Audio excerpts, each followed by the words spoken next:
Welcome back, YouTube. I know I've done the Nightmare on Elm Street thing already, but that video had very little to do with the actual game, so I've decided to couple every LP I do with a game review. So with that, let's move forward with the Nightmare on Elm Street. Taking notes from other game reviews, I'm going to start off with the storyline. There isn't one. However, searching around on the internet, I found the story that's been written in the instructions booklet. Something frightening has been happening on Elm Street lately. It seems that with every waking day, another gruesome discovery is made. Another neighborhood teen has mysteriously passed away into the dark stillness of the night. Everyone says it's natural causes, but it seems as if something or someone has been picking them off one by one in their sleep. It's a horrible nightmare come true, and this nightmare has a name, Freddy Krueger. It's up to you and your remaining friends to search Elm Street for his bones, which have been scattered about, then collected and burned them in the high school furnace. If you can just stay awake long enough, you might be able to end Freddy's reign of terror for good. You had better hurry though. It's getting late, and you can feel your eyelids getting heavier and heavier by the minute. Now, with that being said, you can safely say that this game is based off of the third movie in the series, A Nightmare on Elm Street, subtitled Dream Warriors, but only loosely. As I said in my LP of the game, the third movie's ending revolves around finding the remains of Freddy and burying him. Good overall classic style concept of collecting things to progress in the game. I give the storyline aspect a 3 out of 5, missing 2 points for generally putting it all in this game, and even more so by being lazy and just letting the audience reference the movies of the franchise. Let's move on to the gameplay itself. While a side-scrolling platformer that has a similar style to that of Castlevania, the game at this stage of the Nintendo Entertainment System leaves much to be desired.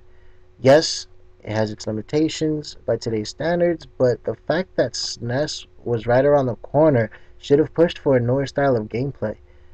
Maybe something that tied its transition to the SNES would have been better. I mean, SNES's release was only a year later in 1990. Needless to say, this game received no sequels under the Nintendo. Aside from that, the game consisted of very few and uninspired enemies. Renegade bees, spiders, and bats, oh my. Not to mention the random zombies and spikes that were needlessly placed in the overworld, along with bats that were carrying rocks as big as they are. Fuck logic, right? All easy enough to avoid once you get a feel for the game mechanics. Oh, don't even get me started on the bedsheet ghosts and the bat version of Freddy. Oh, and the use of Freddy's likeness on almost every character in the dream world is overly excessive. Spiders in the wake world suddenly had Freddy's head for a body. How that makes any sense, I'll never know. Oh, and those damn bedsheet ghosts. I know I mentioned them already, but how damn uncreative can you get? They don't even do anything that ghosts normally do. I mean, they could have faded in and out of the screen, which would have increased their difficulty a little bit and made them better. By a point, at least. I give its gameplay a hard 1 out of 5. Now, the mechanics, not so bad, including the ability to switch between 5 different characters in the dream world, included the normal wake world teenager, a ninja that kicks when it jumps, an acrobat that throws javelins like it has a machine gun grafted to his arm, and a magician that shoots fireballs. I don't care what anyone says. I don't care what that Dungeons and Dragons dork did in the movie. He shot green lightning. This one shoots fireballs. Granted, I've read around and saw a lot of people hated the collision detection to be and thought it to be very shoddy. But in my playthroughs, I've never had a problem hitting what I wanted to hit. Of course, I disliked having quote-unquote butter under my shoes when trying to jump on small shifting platforms. And I'm quoting Johnny from the Johnny vs. Game review series. I really don't have any complaints except the inconsistency with the initial randomization of what houses you can enter at the beginning of your playthrough. When you play this game, You have to go through a series of 7 dungeon-styled areas. Once inside, the areas are always in the same order, no matter what house you go into first. The annoying thing is that the first 3 houses are totally random.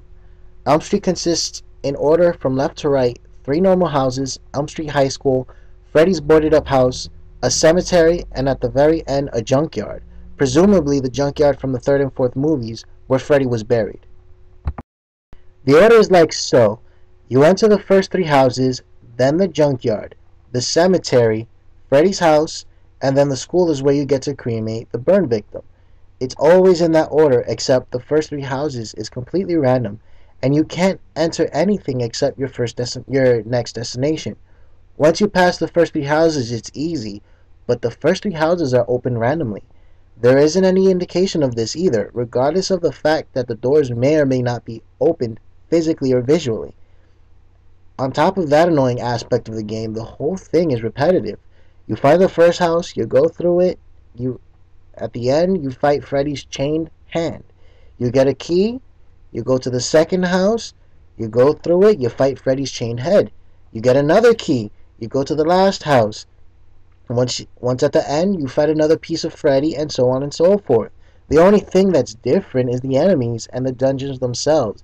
And in the high school, you get a boss rush at the end. I do have to say, my favorite thing in the game is the Dream World concept, along with the random Freddy fights that you get cued in on by the Freddy's Coming For You song that plays just before he shows up. The fights themselves are horrible though. I give the mechanics of the game a 3 out of 5.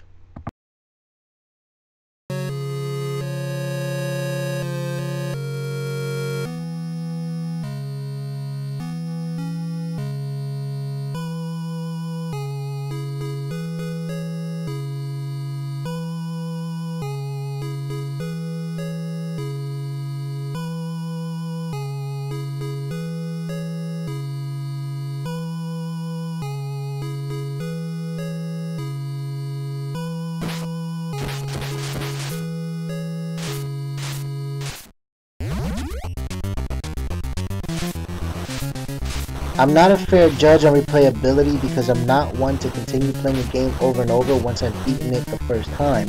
But considering that it's quite easy to beat in less than an hour, and if I had a friend or two over to play it with me, I'd be happy to play it as many times as it was fun.